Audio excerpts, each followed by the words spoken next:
Hi mga ka-broiler, medyo dugay-dugay pud nga wa ta maka-upload og bali kay sobra semana pud nga walay wifi. May nalagani kay nabalik tong niaging adlaw.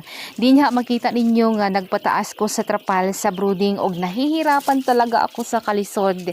Kay kinsa mo guning plano nga taason ni pagtaod ning trapal god. Kay kinsa? Joke lang bita. Hi, sir.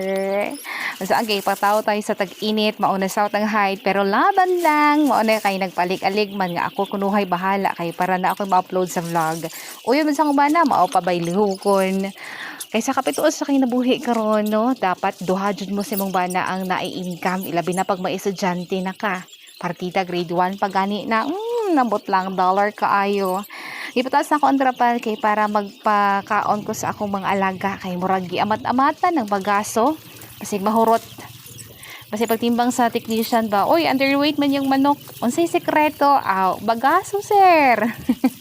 Medyo nadugay pa ko ni ana kay gipangyabo na ko ang unod sa feeder. Dili feeds, kung dili bagaso ang sunod sa feeder. So, medyo nga iyabo para di masagulan ang atong feeds kay medyo mahal ra ba ang presyo sa feeds karon.